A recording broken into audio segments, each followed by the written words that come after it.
Iraq का कहना है कि उसने लगभग 60 लाख हथियारों पर नजर रखने के लिए एक राष्ट्रीय डेटाबेस बनाया है, क्योंकि बगदाद सभी हथियारों को राज्य के नियंत्रण में लाने की कोशिश कर रहा है। अपने खुद के हथियारों और कमान ढांचों वाली सशस्त्र गुट देश की सबसे बड़ी सुरक्षा और राजनीतिक चुनौतियों में से एक बने हुए हैं। सरकार का कहना है कि राज्य के नियंत्रण को मजबूत करना इराक को बढ़ते क्षेत्रीय तनावों से बचाने के लिए बेहद जरूरी है, लेकिन शक्तिशाली ईरान समर्थित समूह हथियार छोड़ने का विरोध कर रहे हैं। और अधिक जानकारी के लिए हमारे साथ स्टूडियो में वरिष्ठ मध्य पूर्व संवाददाता एरियल ओसेरान जुड़ी हैं।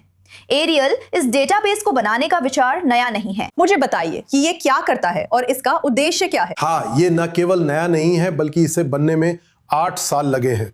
इसका फैसला 2018 में किया गया था।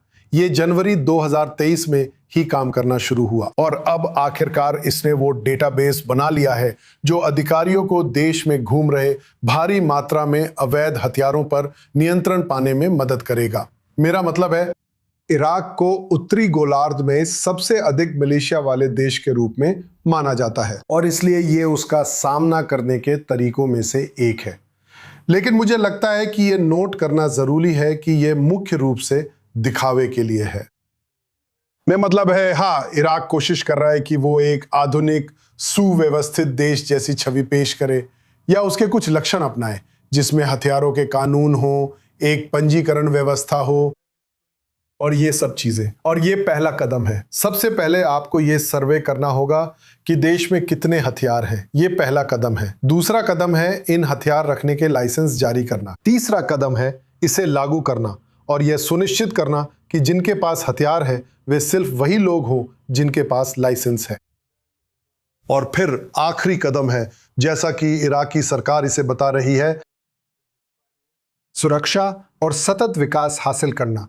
ये इराक के लिए बहुत बड़ी जिम्मेदारी है। लेकिन आखिरकार मुख्य सवाल यह है, इसका ईरान समर्थित मिलिशिया पॉपुलर मोबिलाइजेशन फोर्स के लिए क्या मतलब है, जो एक अर्धसैनिक संगठन है जो राज्य के अंग के रूप में काम कर रहा है, लेकिन उसे ईरान से फंडिंग मिल रही है। मेरी समझ के अनुसार जिन स्रोतों से मैंने बात की है वे कह रहे हैं कि न केवल ये मिलिशिया पालन नहीं कर रहे हैं, बल्कि वास्तव में इराकी अधिकारियों ने हरकत अल-नुस्बा के मुख्यालय के पास जाने या उसमें प्रवेश करने की कोशिश की, जो इराक में सबसे मजबूत ईरान समर्थित मिलिशियाओं में से एक है, और उन पर गोली चलाने के बाद उन्हें वहां से भगा दिया गया। तो ये जमीनी हकीकत का एक जीवंत वर्णन है। और हाँ, ये अच्छी बात है, किसी भी आधुनिक विकसित देश के पास एक रजिस्ट्री होनी चाहिए, लेकिन इसमें वे मिलिशिया शामिल नहीं होंगी जो कानून की सीमाओं के बाहर काम कर रही हैं। और यही बात इराकी सरकार को चिंता में डाल रही है। तो क्या ये मिलिशिया मुख्य चुनौती है? लेकिन ये अकेली चुनौती नहीं है।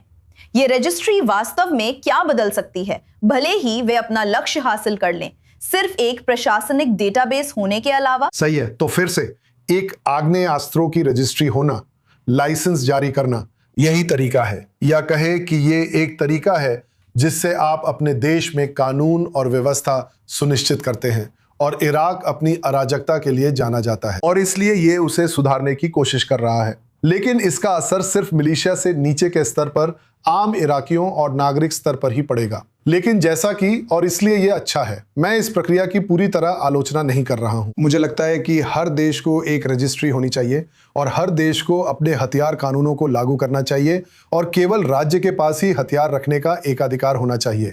हालांकि ये उस समस्या का समाधान नहीं करने वाला है। हाँ, ये आम इराकी नागरिकों के बीच कानून और व्यवस्था लागू करने में मदद करेगा, लेकिन वे मिलिशिया को हाथ तक नहीं लगाएंगे। सच तो यह है कि वे उन्हें छू भी नहीं सकते। मिलिशिया ने आज उन्हें यह दिखा दिया जब उन्होंने हरकत अल-नुज्बा के सिर्फ एक बेस में क्या हो रहा है इसका पता लगाने की कोशिश की और फिर उन पर गोली चला दी गई।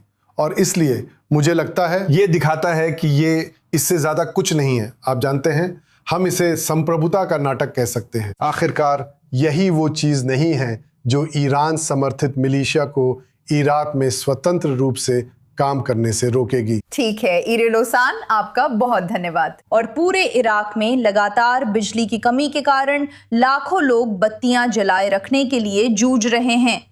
अब पूर्वी शहर कुथ में विरोध प्रदर्शन हिंसक हो गए हैं, जहां निवासी अपनी ही प्रांत में उत्पादित बिजली में से उचित हिस्सा मांग रहे हैं।